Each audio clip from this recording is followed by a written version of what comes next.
Nous avons demandé notre groupe un vote à scrutin public sur cette délibération parce que chacun doit prendre ses responsabilités. C'est un sujet très important. Ça fait plus de 2 ans que cette affaire tourne en rond. Nous n'en sortons pas. Nous avons aujourd'hui une nouvelle présentation qui n'est pas satisfaisante pour notre groupe et je vais expliquer pourquoi. Ce contrat pose 5 questions qui ne sont pas résolues.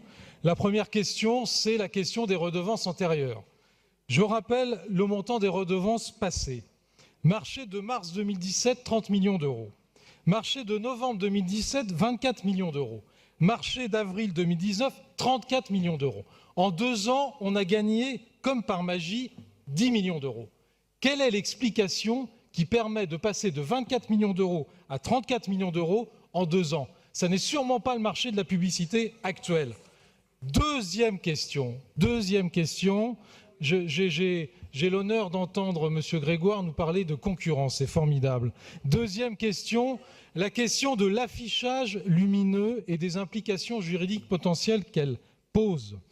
En réalité, le contrat de mars 2017, vous le savez, a été annulé en fonction du non-respect par rapport au règlement local de publicité qui interdit la publicité numérique sur le mobilier urbain. Ce règlement local de publicité devait être révisé, il ne l'a pas été, rien n'a été fait dans ce sens. Or, aujourd'hui, le contrat qui nous est soumis par Clear Channel indique qu'un nombre maximum de 1280 panneaux pourrait être, je ne dis pas qu'ils le seront, pourrait être techniquement reliés à l'éclairage électrique et donc à l'illumination des affiches. Pourtant, la modification promise du RLP visait à mettre un terme à cet obstacle juridique et il se fait toujours attendre. Donc la question de la précarité juridique de ce nouveau contrat doit se poser. Troisième question, l'absence d'innovation de la part de l'exécutif. Il est regrettable de constater que la Ville de Paris n'a pas profité de ces 2 ans sans contrat de MUI pour revoir à la hausse ses ambitions concernant son mobilier urbain, notamment dans la mesure où elle en deviendrait propriétaire à terme de la délégation. Nous aurions en effet pu attendre des avancées innovantes en matière d'accessibilité de l'information à l'aide des outils du numérique. À titre d'exemple, la ville de New York couvre désormais l'ensemble de son territoire avec son Wi-Fi municipal gratuit à l'aide de bornes installées en remplacement des cabines téléphoniques obsolètes. Rien n'a été fait de ce côté-là. Quatrième question, la part de l'affichage public.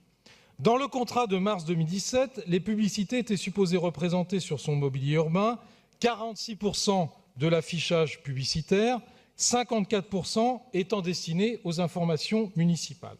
Or, dans le contrat actuel, une ambiguïté n'est pas levée et il semble que nous pourrions revenir à 50-50. 50% de publicité, 50% d'affichage d'informations municipales. Par ailleurs, une question s'impose aussi, quelle est la part pour les arrondissements dans les 50% d'affichage dévolus aux annonces publiques? Cinquième point, et c'est le plus important, c'est la fiabilité financière du contrat qui nous est aujourd'hui présenté.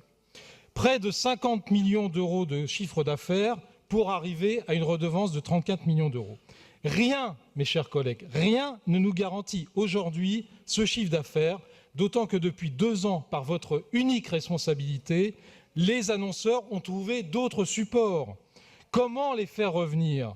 Clear Channel ne l'explique pas. Comment assurer ce chiffre d'affaires, d'autant que le changement de mobilier va se faire progressivement, alors que le concurrent Jean-Claude Decaux s'était engagé à le faire en 48 heures. Il y a donc une forte incertitude sur le chiffre d'affaires prévisionnel présenté par ce concurrent. Et sur un business plan très aléatoire, avec un besoin de précision sur la garantie bancaire apportée par Clear Channel. À ces 5 questions, nous attendons des réponses précises.